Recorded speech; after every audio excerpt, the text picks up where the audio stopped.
So last time I tried to camp here, I failed miserably. I tried to cross-country ski across this lake to get to this spot. This time I went by land, and it worked out fine. Except for one thing that seemed pretty dangerous, which you'll see soon enough. It's not looking good. I'm sleeping right here. I'm just gonna go check it out. Yeah, I think it's best if I knock this one over. Up. Can you stay up here? Okay, gonna knock this over. Normally I wouldn't do this because ideally you don't knock over all the dead standing trees, but this one could have killed me.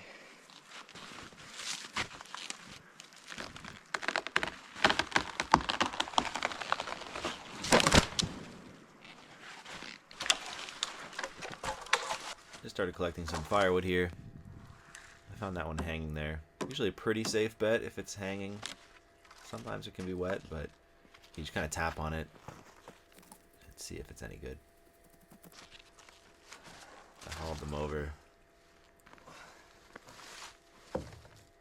And yeah, I used the stump of the tree that I cut over as a little place for me to do my stuff, but the log kept moving around. Ideally, I cut a notch in it or something to hold the logs in place so that I would, wouldn't fall off like that. Yeah, I almost broke my wrist there. Don't do that. Auto splitting some wood. I don't think this is the way you're supposed to do it. Ideally, I'd be wearing some sort of glasses, but if you notice when I'm going and whacking wood or I'm doing anything even remotely sketchy, I'm looking away at the last second. This is something that I learned to do in general in life, but one of the places that I did it a lot was when I was working in the chemical industry. That's kind of nasty. Yeah, this isn't safety advice, but if you ever happen to not have your goggles or your face shield or your safety glasses on you, you just kind of look away. At least one of the times it was easy. This is kind of a funny story. So I used to work in the chemical industry. I was at a customer and I was changing out their chemical dispensing systems. And there are basically these big squeeze tubes, they're called, when they pump out chemical. And I was wearing a face shield, I was wearing my safety goggles, everything. I ducked underneath the dispenser at one point, and some very strong chemical leaked onto my head. So what I'm doing here is I'm just laying down a little bed. I start the fire on top of that bed, and then I'm going to put newspaper and then a bunch more of that. And the reason I have the wood all like this is because it's a little bit wet. And so as I start my first round of fire with the driest wood, that'll hopefully dry off a lot of this wood. And I didn't notice it because caustic chemicals like that, they don't really sting, right? Like alkaline chemicals don't really sting. So I'm driving home later and I'm like, my head's kind of itchy. And I go and I feel my head and all my hair in sort of like maybe a 1/4 inch spot or so on the top of my head was gone, and it was just so raw, and it just had burned a hole into my head. I started to feel sick to my stomach. I had to pull over, and yeah, I went home and took a shower, and everything ended up being okay. But I just remember trying to explain that to the safety committee, and they were like, yeah, I don't really know how you could prevent that, I guess, aside from not being an idiot and ducking underneath the dispensers. But I was like, yeah, maybe I should wear like a friggin' toque or something next time. Well, there's a lot of snow melting above the fire, which I should have foreseen. You can see a lot of snow went into the fire, and this kind of made it smoky for a while, which was fine. So what I did is I went and just grabbed a bunch more sticks, and then I just threw them all into the fire to get it going real good. But then All these just kind of caught on fire, which is not really what I wanted. But I think I can still just put them inside.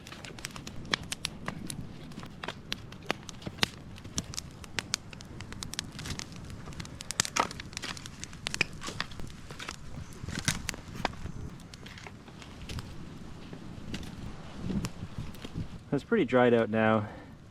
Just had to use a lot of my firewood to do it, but I saved a bunch of it right there, and then I went out and got some more sticks.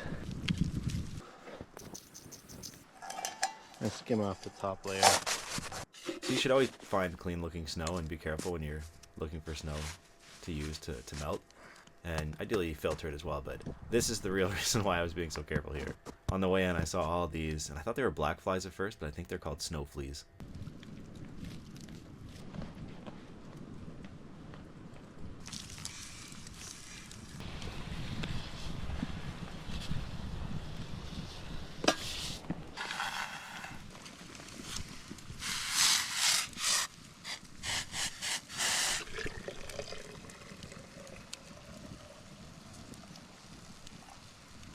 In case you're wondering why I put snow on there, it's just so the sausages don't stick to the bottom of the pan.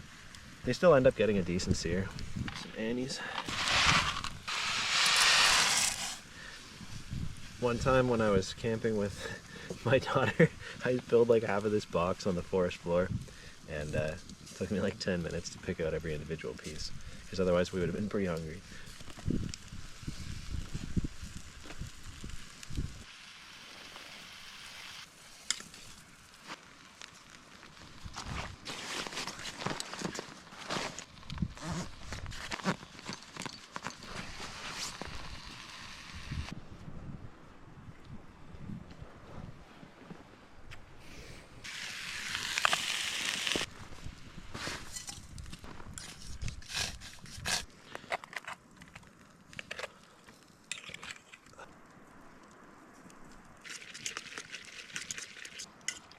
A little too watery. It's almost like ramen with the sausage juice in there and the cheese.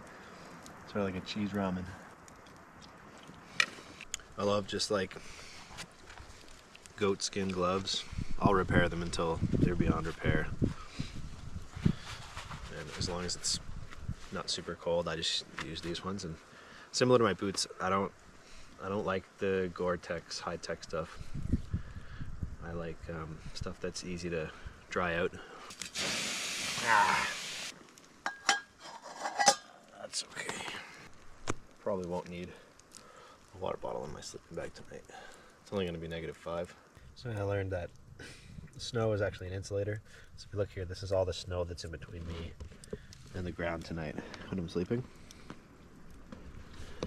Now, you could start a fire and get everything down to the wood like this, but it takes a lot more. And if you've got a pad like this and then a wool blanket, it's nice.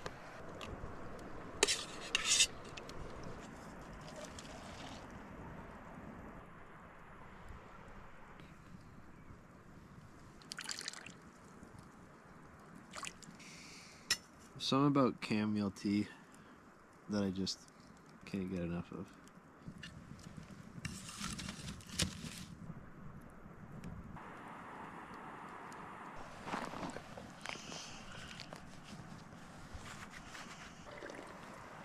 Well, it's starting to get dark. This barred owl won't stop screeching, but I'm just gonna finish off this tea and read an audiobook.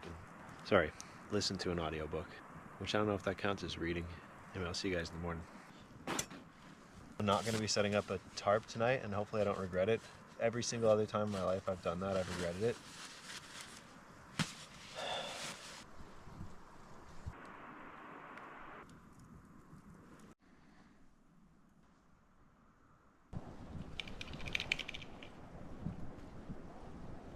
So, I forgot my coffee, so instead of making a fire and hanging out this morning, I'm just going to film a quick time lapse of the sunrise right now, and then I'm going to head out. Well, there is no sunrise, I guess, because it's too cloudy. It's beautiful though.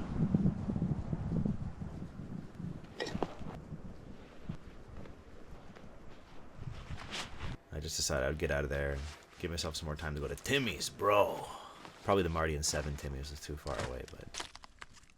Also, I was wearing 2 different sizes of snowshoes, which is pretty embarrassing. Noticed it when I got home.